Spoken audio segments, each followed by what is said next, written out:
Halo, Assalamualaikum warahmatullahi wabarakatuh. Jumpa lagi di channel Kelas Ilmu. Pada video kali ini, kita akan membahas mengenai prediksi soal-soal CPNS bidang pengawas mutu hasil pertanian atau PMHP.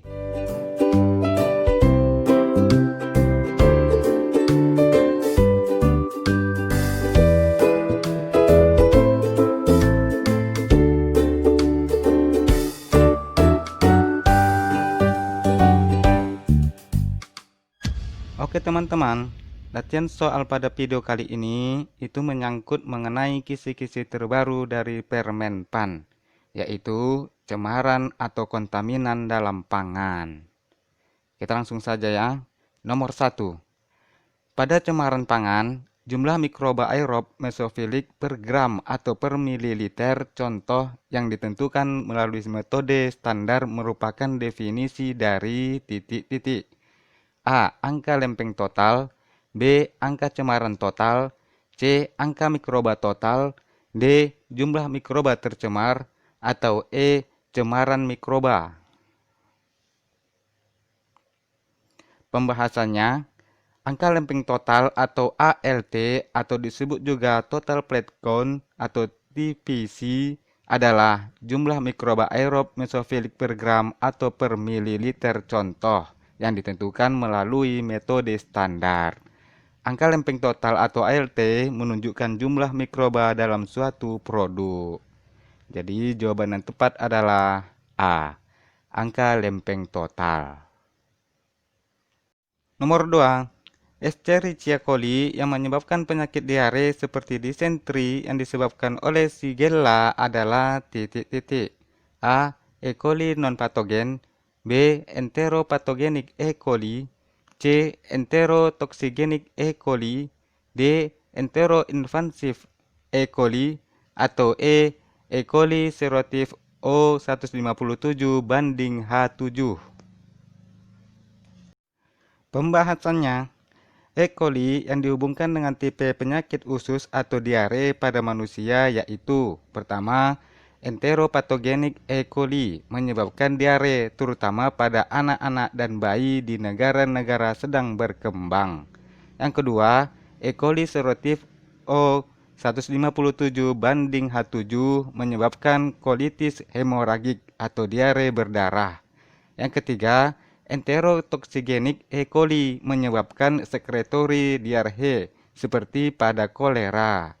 Yang keempat, Enteroinvasive E. coli menyebabkan penyakit diare seperti disentri yang disebabkan oleh Shigella. Jadi jawaban yang tepat adalah D. Enteroinvasive E. coli. Kita lanjut, nomor 3. Salmonella sp dapat tumbuh pada suasana aerob dan fakultatif anaerob pada suhu pertumbuhan optimum titik-titik. A. 17 derajat Celcius. B. 37,5 derajat Celcius. C. 22,5 derajat Celcius. D. 35,5 derajat Celcius. Atau E. 24,5 derajat Celcius. Pembahasannya, Salmonella sp dapat tumbuh pada suasana aerob dan fakultatif anaerob pada suhu 15 derajat Celcius sampai 41 derajat Celcius dengan suhu pertumbuhan optimum 37,5 derajat Celcius dan pH pertumbuhan 6-8.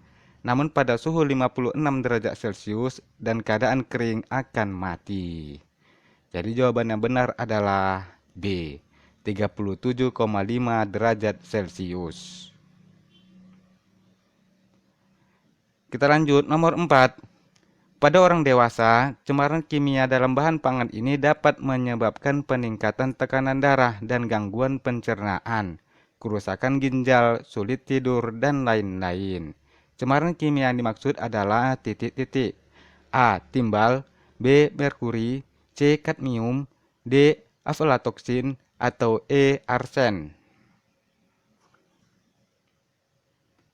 Pembahasannya, pada orang dewasa, cemaran kimia dalam bahan pangan ini dapat menyebabkan peningkatan tekanan darah dan gangguan pencernaan, kerusakan ginjal, sulit tidur, dan lain-lain.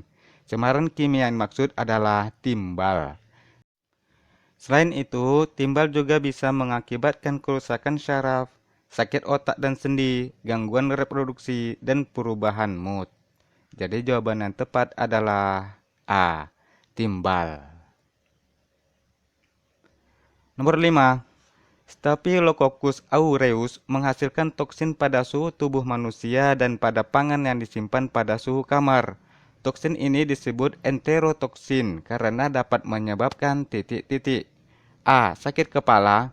B. Kecepatan denyut nadi. C. Radang lapisan saluran usus. D. Perubahan sementara pada tekanan darah. Atau E. Terganggunya sistem kekebalan tubuh. Pembahasannya, Staphylococcus aureus adalah bakteri bola berpasang-pasangan atau berkelompok, seperti buah anggur dengan diameter antara 0,8 mikron sampai 1,0 mikron, tidak berspora, non-motil, dan bersifat gram positif. Namun terkadang ada juga yang bersifat gram negatif. Staphylococcus aureus tumbuh dengan baik pada suhu tubuh manusia dan juga pada pangan yang disimpan pada suhu kamar, serta menghasilkan toksin pada suhu tersebut.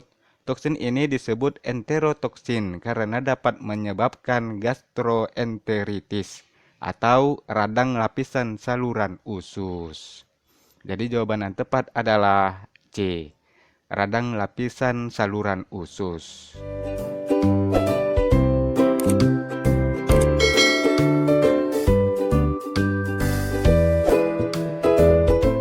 Nomor 6. Yang bukan merupakan pangan yang biasanya tercemar Salmonella sp adalah titik-titik. A. Ragi. B. Kelapa. C. Udang. D. Garam. Atau E. Selai kacang. Pembahasannya, pangan yang biasanya tercemar Salmonella sp antara lain daging mentah dan produk olahannya, susu dan produk susu, unggas, telur, ragi, ikan, kaki kodok, udang, salad dressing dan saus, kelapa, topping dan pangan penutup berisi krim, cake mix, selai kacang, kakao coklat dan gelatin kering. Bakteri ini dapat bertahan dalam jangka waktu yang lama di dalam pangan. Jadi jawaban yang tepat adalah D. Garam. Kita lanjut nomor 7. Bahan kimia alami ini dapat mengakibatkan penyakit yang menyerang saluran kencing. Keracunannya ditandai dengan sedikitnya air kencing yang dihasilkan, serta rasa pegal dan melilit di daerah pinggang. Keracunan ini timbul biasanya karena titik-titik. A. Makanan tercemar logam arsen atau AS. B. Menambahkan hidrogen peroksida pada minyak jelantah. C. Penggunaan bahan tambahan pangan yang berlebihan. D. Mengkonsumsi susu yang tercemar mikroba non-patogen. Atau E. Seseorang mengkonsumsi jengkol mentah. Pembahasannya, makanan yang sering dijumpai oleh kita ternyata mengandung asam jengkolat yang dapat mengakibatkan penyakit yang menyerang saluran kencing. Keracunannya ditandai dengan sedikitnya air kencing yang dihasilkan, serta rasa pegal dan melilit di daerah pinggang. Keracunan ini timbul biasanya karena seseorang mengkonsumsi jengkol mentah. Jengkol mentah memiliki kadar asam yang lebih tinggi dibandingkan jengkol yang sudah dimasak. Oleh karena itu, masaklah dengan matang jengkol agar benar-benar aman untuk dikonsumsi. Jadi jawaban yang tepat adalah E. Seseorang mengkonsumsi jengkol mentah. Nomor 8. Yang bukan merupakan pencegahan cemaran biologi dalam pangan adalah titik-titik. A. Kemasan tidak rusak. B. Pilih makanan yang telah dimasak. C. Tidak menggunakan bahan tambahan pangan yang dilarang. D. Beli dari penjual yang sehat dan bersih. Atau E. Makanan tidak basi. Pembahasannya, cara pencegahan cemaran biologi dalam pangan yaitu: pertama, kemasan tidak rusak. Yang kedua, pilih makanan yang telah dimasak. Yang ketiga, beli bahan mentah dan pangan di tempat yang bersih. Yang keempat, konsumsi pangan secara benar. Yang kelima, beli pangan yang dipajang, disimpan, dan disajikan dengan baik. Yang keenam, tidak basi. Dalam hal ini, bau tidak menyimpang dan tekstur lunak.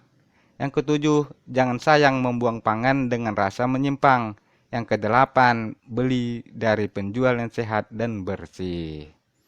Jadi jawaban yang tepat adalah yang bukan ya. C. Tidak menggunakan bahan tambahan pangan yang dilarang. Kalau pilihan C ini pencegahan cemaran secara kimia. Nomor 9. Batas maksimum cemaran kadmium atau CD dalam bahan pangan ikan dan hasil olahannya yang diizinkan adalah titik-titik. A. 0,05 mg per kilogram, B. 0,1 mg per kilogram, C. 0,5 mg per kilogram, D. 1,0 mg per kilogram, atau E. 1,5 mg per kilogram. Pembahasannya, mari kita perhatikan tabel batas maksimum cemaran kadmium atau CD dalam pangan berikut. Ini dia. Pada tabel ini, itu yang disajikan adalah batas maksimum cemaran kadmium atau CD untuk ikan dan produk perikanan termasuk moluska, krustasi, dan echinodermata, serta amfibi dan reptil. Untuk kategori pangan, ikan, dan hasil olahannya, batas maksimumnya itu 0,1 mg per kilogram. Jadi jawaban yang tepat adalah B, 0,1 mg per kilogram. Kemudian, untuk kategori pangan, ikan predator, misalnya cucut, tuna, marlin, dan lain-lain, batas maksimumnya itu 0,5 mg per kilogram.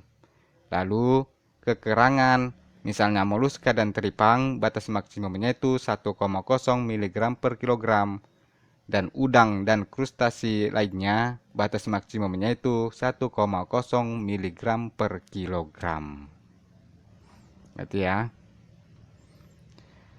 Kita lanjut, nomor 10, nomor terakhir. Yang bukan merupakan bahan yang dilarang digunakan sebagai bahan tambahan pangan adalah titik-titik. A. Kurkumin, B. Dulsin, C. Dulcamara, D. Nitrobenzen, atau E. Minyak kalamus. Pertanyaan nomor 10 ini kita jadikan PR aja. Gampang kok ini. Tulis pembahasan dan jawaban kalian di kolom komentar. Biar sama-sama belajar. Nanti insya Allah aku kasih jawabannya di deskripsi.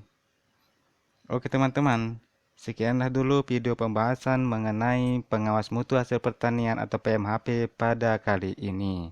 Terima kasih sudah menyaksikan dan semoga bermanfaat. Nanti insya Allah kita akan berjumpa lagi pada video-video pembahasan lainnya. Assalamualaikum warahmatullahi wabarakatuh dan sampai jumpa. Bye.